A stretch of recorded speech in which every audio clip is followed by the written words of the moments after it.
Hello, I'm Dan Edmunds from Tarian Technology in Welshpool. And I'm Detective Constable Gareth Jordan. I'm based here in Carmarthenshire Police Headquarters.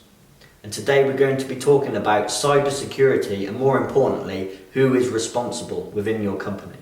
Most small to medium-sized companies and organisations typically have managers, directors, IT departments, systems engineers, systems managers, and in some cases, board of directors and shareholders. But when it comes to maximising cyber security, particularly in these times of increased home working, who is ultimately in charge of keeping the company safe and secure from cyber attacks? I think the whole COVID pandemic has brought a lot of things into focus that maybe weren't looked at before.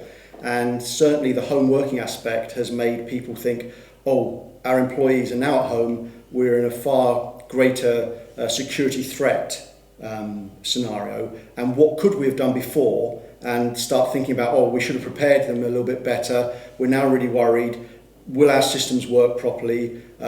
Because they're at home, how are they going to get onto the internet, and what are they going to do? Are they going to use their own machines? Are they going to use works machines?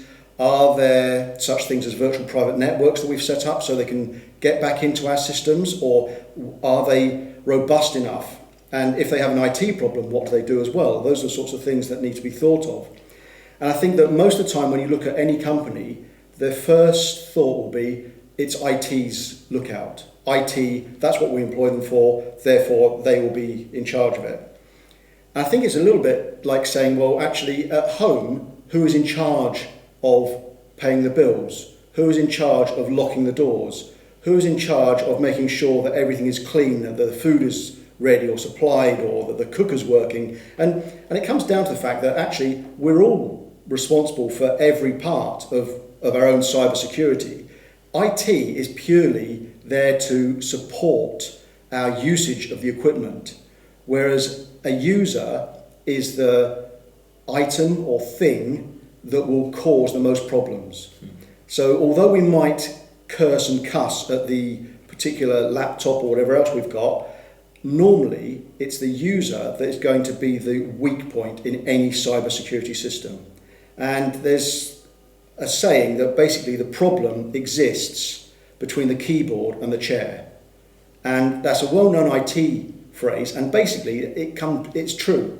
We are the weakest link. We are the one that has to press that button. The computer doesn't press its own button. You can put as much antivirus, you can put as much anti-intrusion software and defense and firewalls and everything else on your systems, but if that user elects to click on a link or elects to try and find something on the network or the internet that they shouldn't, and they go onto a site which maybe their system is saying, no, you shouldn't go here, but they still go there anyway, well, you can't really account for that in any type of software or antivirus software. That is purely your user's fault. But when it comes to throwing stones and who's to blame, often IT will then get that blame. But senior management need to realise that that whole area needs to have been covered in the first place. Do they have things like cyber insurance? Is cyber insurance part and parcel of what they're doing? And does that cyber insurance have certain stipulations that they have to adhere to? And if they don't adhere to it, it's like any other insurance company, they will try and get away from that. Have companies looked at something like Cyber Essentials? Have they looked at a very easy step process to make sure that their company is far more secure than just about any other company that's around them? By looking at something like a very initial stage of Cyber Essentials, which is also government will give you help towards, that survey will allow you to realise where your weaknesses are within that company. And that has really got to be a managerial decision most of the time. IT most likely know about that already. They know about a lot of their weaknesses, but it's the, if you like, the managing director, it's the CEO of the company that needs to be aware that they are now just as responsible for that as anything else. Let's just take an example, fire extinguishers. Every company has a fire extinguisher, has to for health and safety. And you walk down a corridor and you see a fire extinguisher, you know why it's there. How often do buildings burn down nowadays? Hardly at all. And yet every new building has to have fire extinguishers, and nowadays sprinklers as well, just in case. And yet there's far more threat from cybersecurity or cyber intrusion than there is of your building catching fire, but what do you know about that through your own, if you like, cyber health and safety? What do you as a company know about making the right steps or taking the right steps to make sure that you're not going to get attacked, that you don't have, if you like, a cyber fire within your system that then sweeps through and ruins everything? How do you extinguish it once you do start to get one? If there is something happening there, and we're taking that analogy of fire again, if something starts off and you know that you're getting some sort of problem, what do you do about it? Who do you phone? What is your backup plan? Do you have a backup plan? If you haven't actually tested your backup plan, you haven't got a backup plan. If you haven't tested your backups, you haven't got backups. Because a lot of this type of stuff nowadays, cyber criminals will be in your system for some time, and they can make it look like your backups are working properly, and yet they'll be empty. So when did you last check your backups?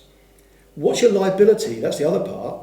GDPR is a massive area now. So, for your protection for your own company, how do you fit within that area? Are you compliant? Do you know all the different things that you are liable to? If a cyber problem happens, or ransomware or anything like that happens, what's your first step? Do you have a contingency plan? And I think that really what you need to start thinking about is when rather than if. And unless you're thinking in those sort of thoughts, you're headed for a big fall unless you're ready for it.